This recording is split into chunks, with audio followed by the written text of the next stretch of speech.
भारतीय सिनेमा ने अपने सबसे चमकते सितारों में से एक को आज खो दिया है। आज महान अभिनेता फिल्म निर्माता मनोज कुमार जी का 87 साल की उम्र में निधन हो गया है। मनोज कुमार के घर परिवार से लेकर फिल्मी सफर तक की आपने कई किस्से कहानियां सुने होंगे, लेकिन क्या आप शशि गोस्वामी संग उनकी लव स्टोरी के बारे में जानते हैं? वो कैसे मिले थे, कैसे प्यार हुआ था और बात शादी तक कैसे पहुंची थी? आइए जानते हैं। बॉलीवुड में कई पुराने सितारे हैं जिनकी लव स्टोरी के बारे में पब्लिक डोमेन में बहुत सी बातें हैं। अमिताभ बच्चन जया भादुड़ी, धर्मेंद्र हेमा मालिनी, देव आनंद सुरैया, गुरुदत्त वहीदा रहमान, किशोर कुमार मधुबाला और राज कपूर नरगिस जैसे कई सितारे हैं जिनका नाम एक दूसरे से जुड़ा। कुछ जोड़ियां प्यार अधूरा ही रह गया। लेकिन क्या आप मनोज कुमार और शशि गोस्वामी की लव स्टोरी से वाकिफ हैं? मनोज ने कई हसीनाओं के साथ काम किया, लेकिन कभी भी किसी के साथ उनका नाम नहीं जुड़ा। कैसे उन्हें शशि मिली और वो वन वुमेन मैन बन के रहे, चलिए बताते हैं। मनोज कुमार अब दुनिया में नहीं रहे, लेकिन उनकी अनगिनत यादें फैंस के साथ हैं। 1990 के दशक के आखिर में सुर्खियों से दूर हो गए थे, लेकिन भारतीय फिल्मों में उनके काम और योगदान को आज भी याद किया जाता है। फैंस उन्हें बेहद पसंद करते हैं, लेकिन बहुत ही कम लोग ऐसे हैं जो उनकी पत्नी शशि गोस्वामी के साथ उनकी लव स्टोरी के बारे में जानते हैं। मनोज कुमार की जिंदगी में उनके माता पिता के बाद शशि गोस्वामी वो शख्स थी जिन्होंने उनके उतार चढ़ाव भरे सफ़र में उनके साथ दिया। कैसे उनकी मुलाकात हुई, प्यार हुआ और फिर दोनों ने शादी का फैसला कर लिया।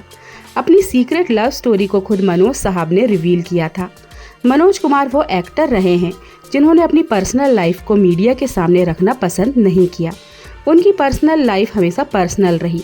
2013 में दैनिक जागरण को दिए एक इंटरव्यू में उन्होंने अपनी पत्नी शशि गोस्वामी के साथ अपनी लव स्टोरी पर बात की थी।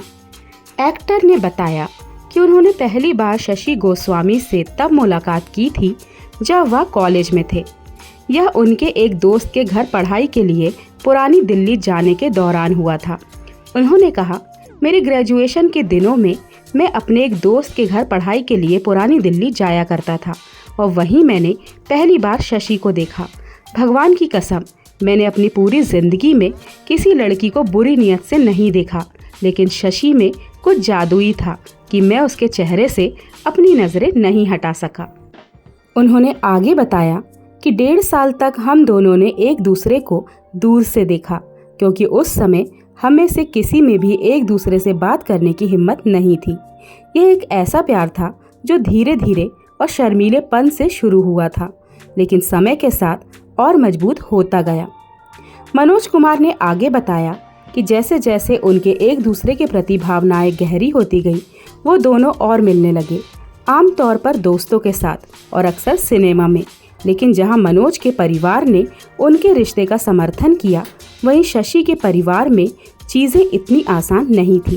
क्रांति के एक्टर ने बताया, दोस्तों के साथ फिल्म देखने के बाद हम अधिक बार मिलने लगे, जबकि मेरे माता पिता को हमारे रिश्ते से कोई आपत्ति नहीं थी। शशि के भाई और माँ हमारे खिलाफ थे। मैं अपने कॉलेज की छत पर जाता था और शशि अपने घर की छत पर जाती थी, ताकि हम दोनों एक दूसरे को बिना किसी के पकड़े देख सकें। दोनों का प्यार सच्चा था, इसलिए दोनों ने इन बाधाओं को पार किया और आखिरकार दोनों ने शादी कर ली। शादी से पहले शशि को 1957 में एक फिल्म का प्रस्ताव मिला था। IMDb के मुताबिक जब शशि ने मनोज से सलाह मांगी तो उन्होंने कहा कि उनमें से केवल एक को ही फिल्मों में काम करना चाहिए। शशि ने मनोज के फैसले का सम्मान किया और अपना एक्टिंग करियर दांव पर लगाकर फिल्मों से दूर रहने का फैसला किया। फिल्मों के इसके बजाय कुछ रेडियो नाटकों में भाग लिया।